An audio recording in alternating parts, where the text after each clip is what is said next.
Well, I'll tell you something. It's rained every day in May. I know, this is pathetic. You must be going crazy, you haven't golfed. This is true. So if April showers bring May flowers. Right. What do May flowers bring? Rain. Cutting the No, grass. pilgrims. Pilgrims. Oh, Oh, that's a. Okay, let's do the All right. pledge. Yeah, let's do Sorry, it. what a way to start May. Okay. I pledge allegiance to the flag of the United States of America and to the republic for which it stands, one nation, under God, indivisible, with liberty and justice for all. Okay, so we got an American Pope. Never thought I'd see that in my lifetime. Okay. Well, someone else has to do number 4. this meeting is being recorded. Oh, yeah, the meeting's being recorded. I'm sorry, I should have said that before the pilgrims came. I got you back. Thank you. Vote to approve the regular meeting minutes from February 14th, 2024. Unanimous. No, I'm No. sorry. Joanne is abstaining, so, yes. The majority rules. I make a motion to approve the regular meeting minutes from March 21st, 2025 and April 11th, 2025. Second. And Conrad abstained. Okay. I make a motion to approve the month of April excise tax abatements, month of April, the amount of $79.90 and 32 cents. Second. Unanimous? Make a motion to approve $125,000 in overlay surplus to free cash. Basically, that's the motion. Second. So that will leave us with $71,000 in there. Is that enough to cover abatements? Yes, because we have no ATB cases. And all the typical ones, the regulatory ones like widows and all of that's been all. Those are all done, yep. So then we had somewhere in the neighborhood of $196,000 in free cash. Wow. Or overlay surplus, yeah. Yeah. Okay. Unanimous. Okay, I make a motion to approve the following boat excise abatements, levy 2024 for $202.50, 2023 $98, levy 2022 for $40. Second. Unanimous. Make a motion to approve the following road betterment payoffs, map 104 lot 1, $10,025 principal, $424.32 interest, map 1. Oops, I did a cut and paste, so it's 104.1, 104. I mean, you got lot 1 3 times. Yeah, I know, because I did a cut and paste and never changed the lot number. 1, 4, and you guys have the folder, so I can. What street is this? Stebbins Drive. It's all the Lavoie properties. Yep. So they have 3. So it's lot 1, lot 4, and the last one would be 13 Stebbins Drive, the Lot house. 1, lot 4, and Lucky 13? Okay, all in for the same amount? Yes. Okay, 1025 principal, 424.32 interest for each of the following. Second. Unanimous. Okay, now we're up to old business. Well, yeah.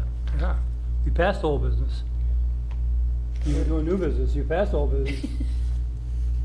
No, I passed over to bring the new business because those came after what she After, said, yeah. so we needed to vote those. Yeah, and there So is, now I don't we- have any old business unless you guys have any questions. Okay. Are we doing any assessing for reval? The cyclicals? Yeah. That's all done for this year. We're gonna, Oh. we're gonna start it after the fall town meeting when the funds are approved. What about this town meeting? They have 2 different articles that they're gonna pass over? Those are- Yeah, they always pass my articles over for the fall to see what they have for free cash. Which one's that, like the 10-year cyclical? The cyclical is, the $21,000, and then, the reval is 15,000. Reval, isn't that every year though? No, that's, the mass reval is That's- every okay, 5 that's years, the so big one. 2028. The interim funding is in my,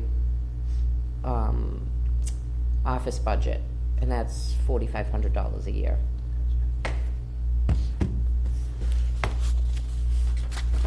So when is the 10-year one due? By fiscal 2028, and the DOR just had me put in my directives of what they expect of me in fiscal 2028 when we do the reval. So they're asking, you know, did you send out your income and expense reports, and what are you doing to get a better return on them? What is that rate of return? Out of 50%? 270 something, only 69 people didn't return them, and they all got So fined. 75% roughly? Yeah. And then, what was some of the other ones? Oh, the front footage on vacant land. They're still making us prove that we can charge per foot for frontage. The state is, the DOR? Yeah. Huh. And then they asked for, I don't understand what that means. I mean, it's we not by have to lot have, size? we have to have good land sales that prove that we can charge Oh, per foot okay. of frontage on the road. What was the other one?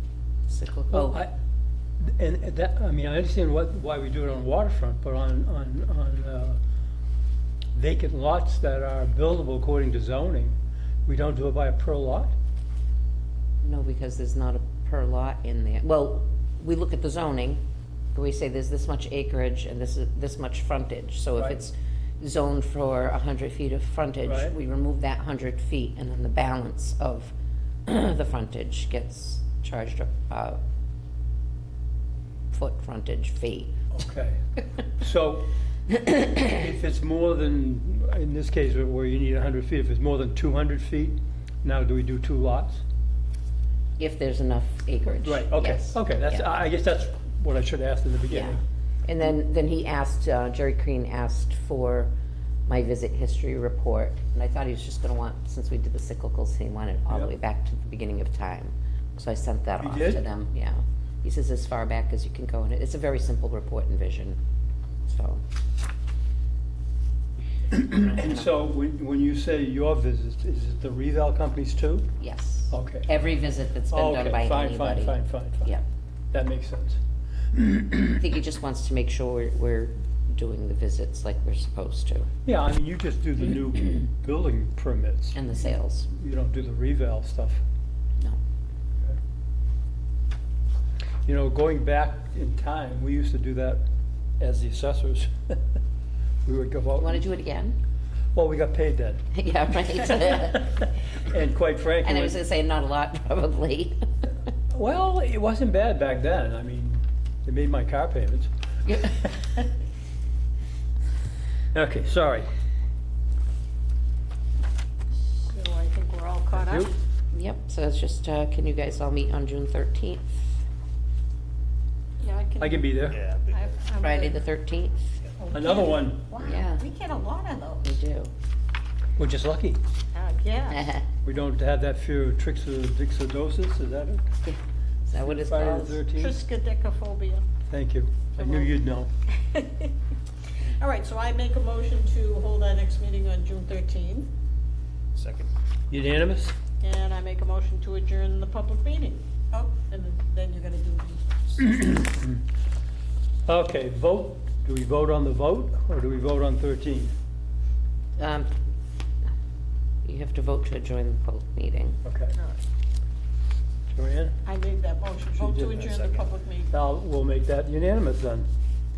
Number 13, vote to convene into executive session under MGL Chapter 30A and 21A7 to comply with or act under the authority of any general or special law or federal grant in aid requirement.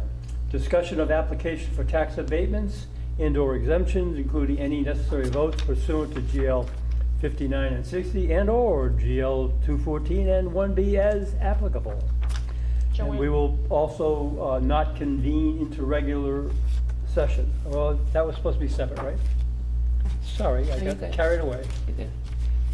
Joanne Simsack, aye. Steve Durgan, aye.